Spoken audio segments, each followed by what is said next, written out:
Today, it is one of the most famous cities on Earth, a place of lights, art, culture, and millions of visitors every year. But the Paris we know today is not the Paris that once existed. 400 years ago, this city looked completely different. There were no wide boulevards, no Eiffel Tower, no modern cafes filled with tourists. Instead, Paris was a dense maze of narrow streets, wooden houses, candlelit windows, and crowded markets. The air smelled of smoke from chimneys.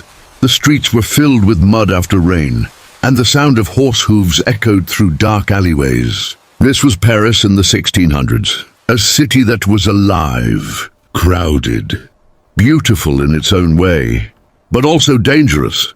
Tonight, using historical records and artificial intelligence reconstruction, we are going to travel back in time to see what Paris truly looked like 4 centuries ago.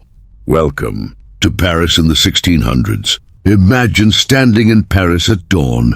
The year is somewhere around 1620. The sun begins to rise slowly over the city. A thick morning fog hangs above the rooftops.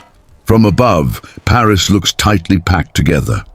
Hundreds of buildings stand shoulder to shoulder, forming a dense landscape of rooftops and chimneys. Smoke slowly rises into the cold morning air. The streets below are narrow, very narrow. Some of them are so tight that 2 carts cannot pass each other. Stone walls lean inward, almost touching across the street. And beneath those walls, life is beginning to wake up. Shopkeepers unlock wooden doors. Bakers light their ovens. Merchants prepare their stalls.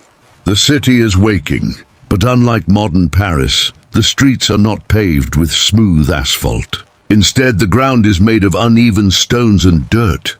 When it rains, the streets turn into mud. And rain is not rare in this city. At the center of everything lies the Seine River.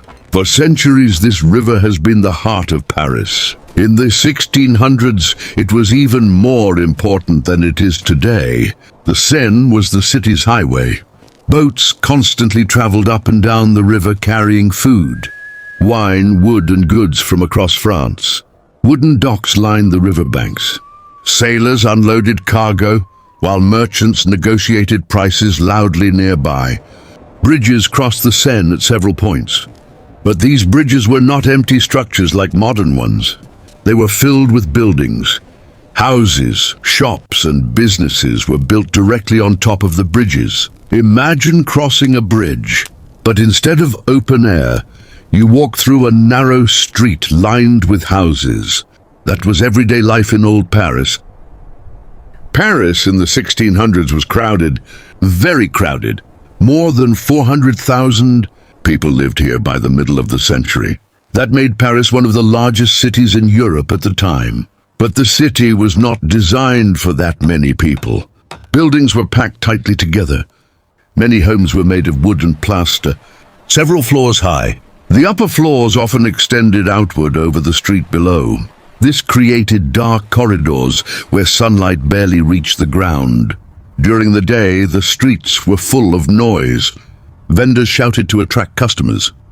Blacksmiths hammered iron in small workshops. Horse carts rolled slowly across uneven stones. Children ran through the streets playing. And everywhere people walked, because very few people owned horses or carriages. Most movement in the city happened on foot. But Paris in the 1600s did not only look different, it smelled different too. There was no modern sewage system. Waste from homes was often thrown into the streets. Animals walked freely through the city. Horses, pigs, and dogs were common sights. After rain, the mixture of mud, waste, and smoke created a smell that visitors never forgot. It was unpleasant, but it was normal for people living at the time. One structure dominated the skyline of old Paris, Notre Dame Cathedral.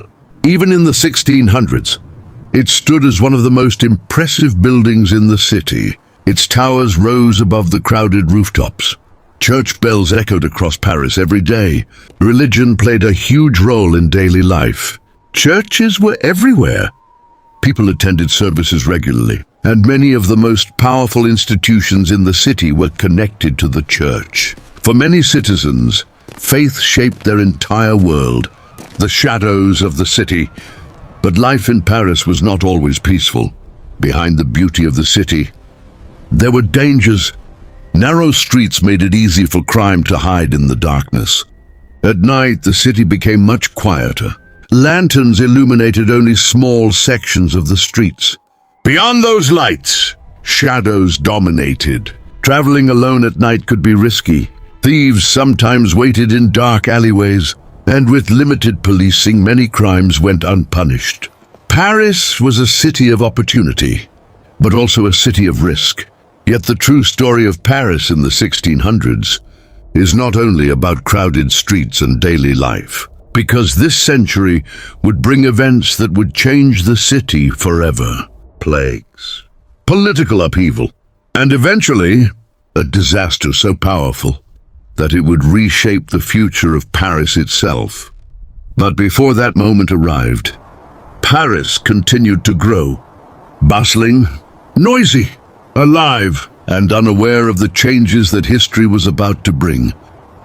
As the sun slowly disappeared behind the rooftops of Paris, the city began to transform. Daytime Paris was loud, crowded, and alive, but night brought a completely different atmosphere.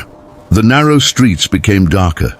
Lanterns flickered softly outside a few buildings, casting long shadows across the cobblestones. Most homes relied on candles or small oil lamps for light. Their dim glow leaked through wooden windows, creating tiny islands of warmth in the darkness. But beyond those lights, Paris belonged to the shadows.